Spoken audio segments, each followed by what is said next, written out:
नमस्कार दोस्तों, आप सब जानते हैं कि Bharat Sukhoi 30 MKI fighter jet का सबसे बड़ा ऑपरेटर है और इस फाइटर जेट फ्लीट को लगातार भारत अपग्रेड कर रहा है। लेकिन हाल ही में दोस्तों रशिया ने अपने नए इंजन यानी कि AL-41 इंजन की पेशकश की भारत को कि वो इस इंजन को सुखोई 30 MKI पर लगा सकता है, क्योंकि भारतीय वायुसेना के सुखोई 30 MKI अभी AL-31 इंजनों को ही इस्तेमाल कर रहे हैं।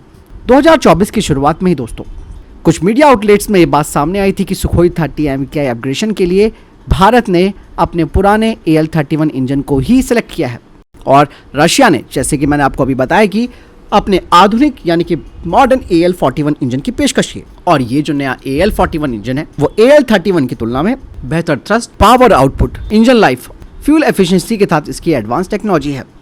AL-41 इंजन 2000 के दशक में विकसित किया गया था, वहीं जो भारत के पास AL-31 है वो 1980 के दशक में विकसित किए गए थे। यानी कि एक बड़ा जो टेक्नोलॉजिकल लीप है इन इंजनों के बीच में वो देखा जा सकता है। अब यहाँ पर आप लोग सवाल उठाएंगे कि क्या AL-41 की बजाय AL-31 इंजन भारत ने जो चुना वो क्या सही भारत का निर्णय है? मैं आपको इस बारे में बताना चाहूँगा। साल 2000 में भारत ने सुखोई 30 MKI की 140 यूनिटों का लाइसेंस उत्पादन के लिए रशिया के साथ समझौता किया था, जिसमें कि AL-31 इंजन की 300 यूनिट भी शामिल थी। और इस कॉन्ट्रैक्ट के तहत भारत ने टेक्नोलॉजी ट्रांसफर के तहत इंजन मैन्युफैक्चरिंग प्लांट स्थापित किया और इस समझौते के तहत ये भी कहा गया था कि भारत में इंजन की 60% यानी कि 60% तक स्वदेशीकरण कर सकता है। HAL, DRDO और अन्य भारतीय उद्योगों ने इस लक्ष्य को प्राप्त करने के लिए रिसर्च एंड डेवलपमेंट में हजारों करोड़ रुपए और साथ ही 15 साल भी खर्च किए। अब भारत में AL-31 इंजनों के पुर्जों की आपूर्ति और रखरखाव के लिए रशिया पर निर्भर नहीं होना पड़ रहा है। यानी कि भारत AL-31 इंजन के सभी जो प्रमुख भाग हैं उन्हें तैयार कर रहा है। इससे हमें हजारों करोड़ रुपए बचाने में मदद मिल रही है और इंजन की उपलब्धता भी सुनिश्चित हुई है। यदि हम AL-41 जैसे नए संस्करण का चयन करते हैं तो हमें एक बार फिर से स्वदेशीकरण की प्रक्रिया से गुजरना होगा। फिर इंजन का इंटीग्रेशन, परीक्षण, सर्टिफिकेशन और उसके बाद मानव शक्ति प्रशिक्षण में भी 3 से 4 साल लगेंगे। इसका मतलब साफ है कि अगर हम AL-41 को चुनते हैं तो सुखोई 30 MKI की सभी 120 यूनिटों को अपग्रेड करने के लिए 2040 तक का समय लगेगा और इंडियन एयरफोर्स 2045 से जो सुखोई 30 MKI अपग्रेड नहीं है उन्हें रिटायर कर देगी।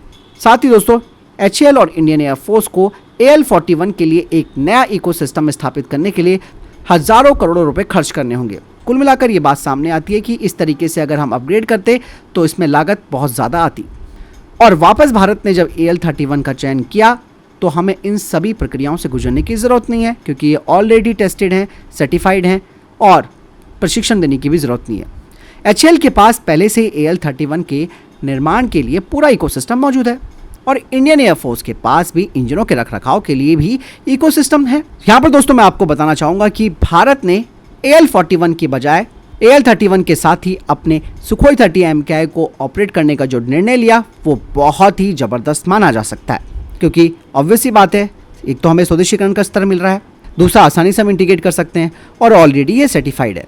तो ये दोस्तों बहुत अच्छा दृष्टिकोण है। रशिया तो दोस्तों बोलेगा ही, क्योंकि रशिया तो AL-41 को अपने Su-30SM में इस्तेमाल कर रहा है और उसने एक बड़ी योजना बनाई है। वो चाहता है कि भारत के साथ डील की जाए, लेकिन दोस्तों हमारे पास आप समझते हैं कि बजट का इशू रहता है। ऐसे में दोस्तों AL-31 इंजन भारत में ही तैयार होता है, लाइसेंस एग्रीमेंट के तहत होता है, सारी चीज़ें ऑलरेडी कंप्लीट है, तो ऑब्वियस सी बात है हम रशिया के साथ ये डील तो नहीं कर सकते थे। फिलहाल इस बारे में आपकी क्या राय है? कमेंट सेक्शन में लिखकर जरूर बताइएगा। मिलता हूं नए वीडियो के साथ। जय हिंद, वंदे मातरम।